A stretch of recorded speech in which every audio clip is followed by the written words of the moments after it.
J'ai l'habitude depuis plusieurs années donc, de travailler sur la distribution de la vidéo sur toutes les plateformes aujourd'hui qui peuvent recevoir de la vidéo. Donc le web, les smartphones, les tablettes, les TV connectées, peut-être demain les lunettes ou les montres. Donc je suis un consultant indépendant qui travaille sur ces sujets-là depuis 8 ans maintenant. Et au niveau de la France, ce qui est important de savoir, c'est qu'il y a aussi une association qui discute de tous ces sujets OTT et de toutes les problématiques qu'ont les distributeurs pour amener les vidéos à l'utilisateur final, qui s'appelle Online Video French Squad, qui est un site web que vous voyez là, et qui donc parle aussi d'une manière très technique. Aujourd'hui, on va essayer de ne pas être technique, mais qui parle de manière très concrète de toutes ces problématiques et des nouvelles technologies autour de ça.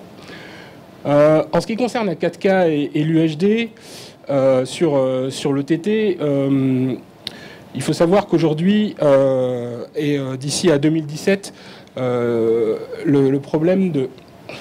Le clic ne marche pas. Comme ça marche mieux. Le problème de la distribution de services vidéo sur l'OTT ne va faire qu'augmenter. Cisco a sorti un document récemment qui disait qu'en 2017, 70% du trafic mondial sera de la vidéo. 70% du trafic mondial, sachant qu'aujourd'hui, par exemple, sur des services qui existent déjà aux États-Unis, Netflix, tout le monde dans la salle connaît Netflix. Est-ce qu'il y en a qui ne le connaissent pas? Non, personne ne connaît pas Netflix. De toute manière, même pour les Français, dans pas longtemps, vous allez connaître Netflix. Netflix, aujourd'hui, dépense 33%, un tiers du trafic américain de l'Internet. Donc il y a un paquet sur 3 qui concerne uniquement le service Netflix. Donc la difficulté pour demain, ça sera de passer toutes ces vidéos, donc aujourd'hui qui sont soit en SD, encore rarement en HD, et demain en 4K, dans tous ces réseaux. Et c'est cette présentation-là que je vais vous faire. Sur la 4K, principalement, il y a des opportunités qui sont très très intéressantes, notamment au dernier Consumer Electronics Show. Vous avez pu voir qu'il y a un certain nombre de téléconnectés qui vont sortir. Et ce sont vraiment des éléments différenciants par rapport à la distribution OTT aujourd'hui. Parce qu'aujourd'hui, il y a une bataille entre ce qu'on appelle le first screen et le second screen. C'est-à-dire, en gros, le first screen, c'est les téléconnectés. Le second screen, ce sont les tablettes et les smartphones.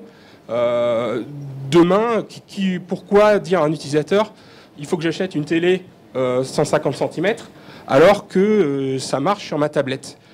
La 4K et l'UHD, c'est un élément très différenciant pour démontrer qu'il est nécessaire d'augmenter, d'avoir une image de très grande qualité, et ces images de très grande qualité, vous ne pouvez les avoir que sur ce type d'écran.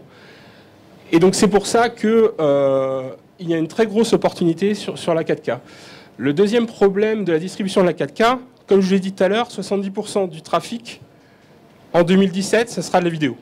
Donc concrètement, si demain on multiplie par 4, 5, 6 la taille des vidéos qu'on va distribuer, il va forcément y avoir un problème de trafic. Aujourd'hui, on commence à voir arriver aussi sur le marché français des offres de 4G. Tout le monde aujourd'hui, qui dans la salle a un abonnement 4G déjà? Déjà pas mal de monde. De plus en plus, vous aurez par défaut un abonnement 4G. Un bon abonnement 4G, ça vous permet vraiment de distribuer de la vidéo à de la très bonne qualité sur de la HD et même de la 4K. Vous n'êtes pas obligé en plus d'avoir un smartphone ou une tablette pour ça. Il y a aussi des clés 4G qui sont vendues séparément. Orange, par exemple, a une clé Domino qui vous permet de faire de la 4G n'importe quand et n'importe où. Enfin, n'importe où. Ça dépend si vous êtes près d'une antenne, on va dire, pour l'instant en France, dans les grandes villes. la 4G va ouvrir une fenêtre d'opportunité pour tout un tas de services OTT, notamment liés à la vidéo.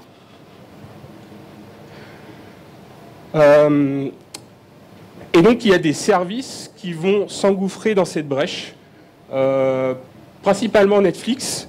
Netflix a annoncé depuis assez longtemps que ses nouvelles séries, notamment la série qui a été, je crois, qui a reçu un Golden Globe ou je ne sais plus quel prix aux États-Unis, House of Cards, va être distribuée en 4K.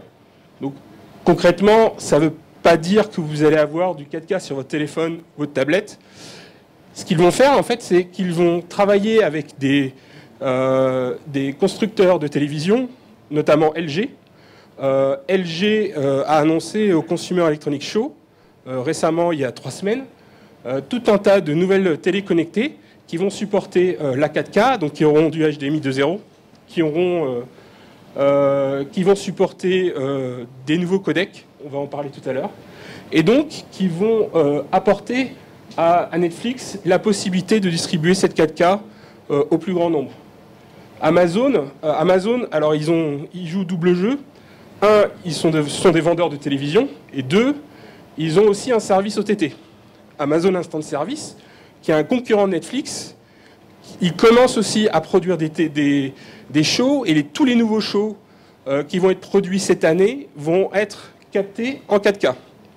Et donc Amazon, ce qu'ils vont faire, ce qui est très malin, ils ont déjà un site Amazon 4K. Ils vont donc distribuer ces shows et en même temps ils vont vendre des télés. Le beurre et l'argent du beurre. La 4K sur l'OTT, c'est aussi les services, notamment qui sont drivés par souvent le sport, mais ça peut aussi être des concerts. Les Jeux Olympiques à Sochi, France Télévisions, BBC, etc. La Coupe du Monde, tous ces services vont être distribués en 4K. Et pour l'OTT, c'est aussi une manière de pouvoir rentabiliser ces efforts en les distribuant sur des services qui seront soit sur des télés, soit éventuellement sur des tablettes de grande dimension. Ce qu'il faut voir aussi, c'est qu'au niveau de la 4K, il y a eu beaucoup de R&D qui a été fait toutes ces dernières années. Et quasiment tous les constructeurs qui travaillent dans l'encodage sont prêts à diffuser la 4K, que ce soit en live ou en VOD. Donc, il y a un exemple tripartite, Akamai pour le réseau, Elemental pour l'encodage et Qualcomm pour les puces de décodage dans les appareils. On fait une démo au CES 2014, 4K et HEVC. Au niveau technique, il y a des nouveaux codecs, je pense qu'on en reparlera cet après-midi, qui permettront de diffuser la 4K à moindre coût. Donc, je vous ai parlé tout à l'heure de Netflix qui allait diffuser la 4K sur un ensemble de télé connectées. Aujourd'hui, quand vous diffusez de la HD, on va parler de HD, en gros, vous êtes sur un débit entre 3,5 et 4,5 mégabits par seconde. Sur la 4K, en utilisant HEVC, c'est ce que va faire Netflix, vous allez être entre un débit de 11,1 et 15, entre 11,1 et 16 mégabits par seconde. Aujourd'hui, si on voulait diffuser la 4K sur une autre technologie, comme le disait François tout à l'heure, en gros, aujourd'hui, la technologie de diffusion sur l'OTT, le codec de diffusion c'est H264, AVC Advancing Video Coding. Advancing Video Coding, on serait obligé de faire peut-être entre 30 et 50 mégabits par seconde. Bon. Ce qui, pour un utilisateur final, je dirais pour l'utilisateur final, ça va être assez difficile d'avoir ce type de réseau. Celui qui va plutôt se creuser la tête, ça va être l'opérateur telco qui va devoir, pour tout un tas de personnes, ramener 50 mégabits par seconde. Pour les Français, ceux qui ont déjà free YouTube, vous pouvez voir quel est le problème. En parlant de YouTube, YouTube déjà supporte la 4K. Donc si vous allez sur YouTube, il y a certaines vidéos où vous avez tout en bas donc, le symbole HD et le symbole 4K. Donc c'est du 2100, c'est marqué 2160p. Donc vous avez, Peter a montré tout à l'heure à quoi correspondait 2060p en pixels. Et YouTube distribue déjà de la 4K. Et eux, ce qu'ils vont faire, c'est qu'ils ne vont pas utiliser le codec HEVC comme va le faire Netflix avec LG. C'est qu'ils sont en train de dealer avec des constructeurs de télé sur un autre codec qui est VP9. Alors, le problème de la distribution de la 4K, c'est un problème essentiellement réseau. Et donc, pour résoudre ce problème réseau, il y a deux étapes. Il y a choisir le bon format de diffusion pour le bon écran, choisir le bon codec, qui peut être le même sur tous les écrans. Aujourd'hui, sur tous les écrans, vous utilisez le même codec, c'est H264, même sur du smooth, même quand vous avez des formats de diffusion de type smooth pour Microsoft, le format H264 est supporté et même recommandé si vous voulez faire du mobile. Et demain, la question, ça va être quel va être le nouveau codec que l'on va utiliser. Est-ce que ça va être HEVC? Est-ce que ça va être, VP9? Mais la phase amont, c'est se dire quel va être le format de diffusion selon les écrans et qu'est-ce qu'on va distribuer comme débit selon les écrans, notamment pour dire j'ai une vidéo, je ne veux pas m'embêter à la réencoder 50 fois parce que j'ai 50 écrans différents. Donc je veux proposer pour cette vidéo un ensemble de débits, dont un débit, le dernier, qui sera compatible 4K.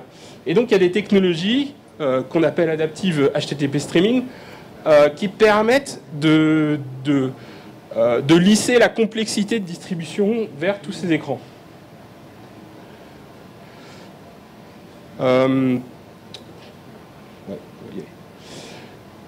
Une autre problématique, et là je vais vous parler encore de Netflix, mais alors je vais vous parler de Netflix parce que c'est presque l'exemple par l'absurde. C'est l'exemple le plus... Enfin, celui qui a été le plus loin dans la distribution. Netflix est d'abord une entreprise de technologie avant d'être une entreprise de médias. C'est en train de devenir une entreprise de médias parce qu'ils font de la distribution.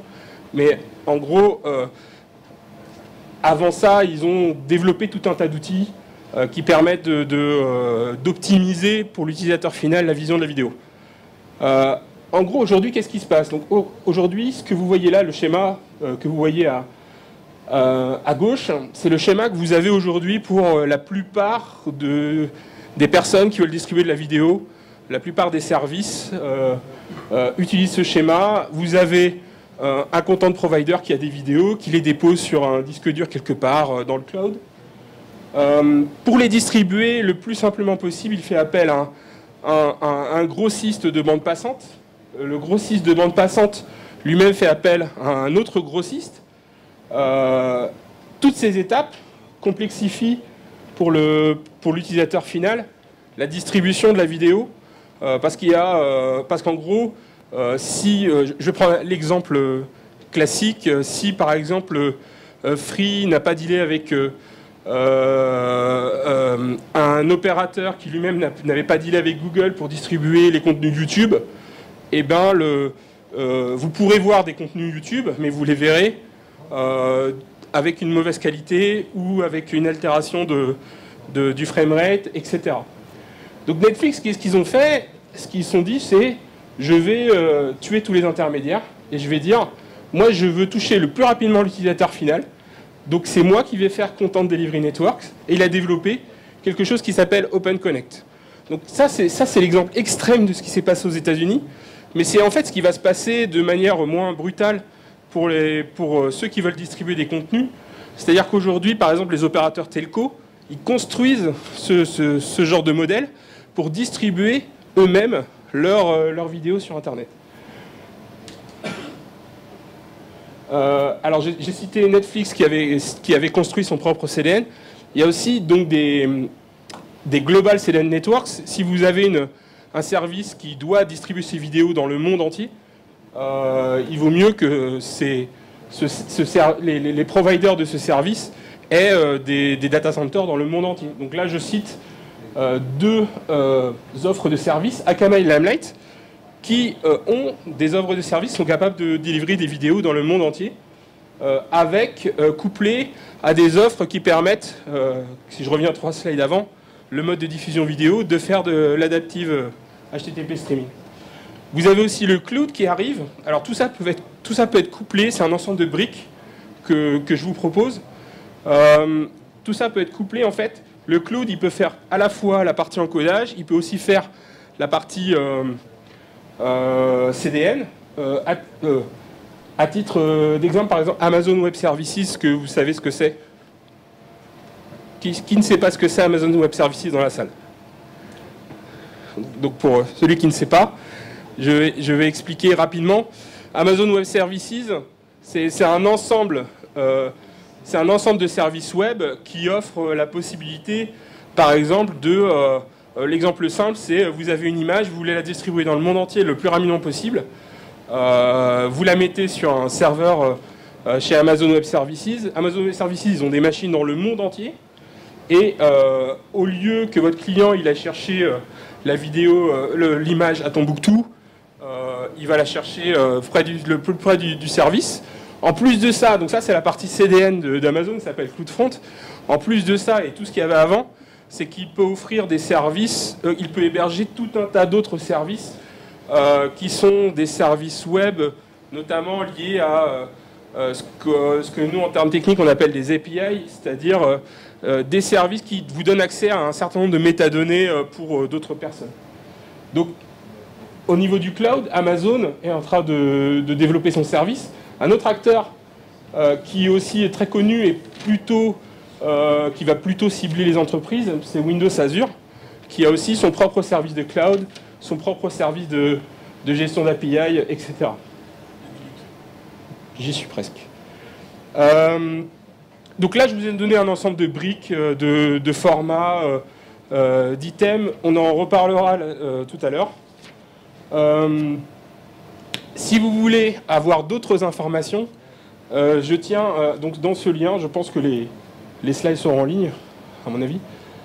Donc, dans ce lien, Video Everywhere with the Headache, parce que c'est souvent effectivement un mal de tête de distribuer les vidéos, vous retrouverez tout un ensemble d'informations qui vous permettront d'aller beaucoup plus loin dans tout ce que je vous ai dit, qui sont à la fois des articles que je peux écrire ou que des camarades à moi peuvent écrire, ou qui sont des articles que vous retrouvez dans le monde entier.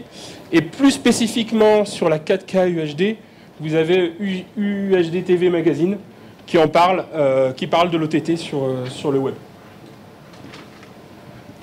Voilà ce que...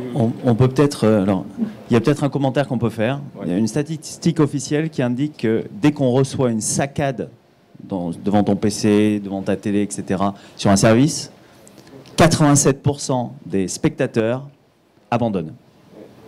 J'ai une autre statistique dans le même ordre d'idée, c'est qu'un utilisateur abandonne si la vidéo ne se charge pas au bout de 3 secondes. Sachant que la plupart des services que je connais aujourd'hui ont des moyennes entre 3 et 8 secondes. Donc il y a vraiment, en termes de qualité de service, un bond que l'on doit franchir pour être au plus près de l'utilisateur.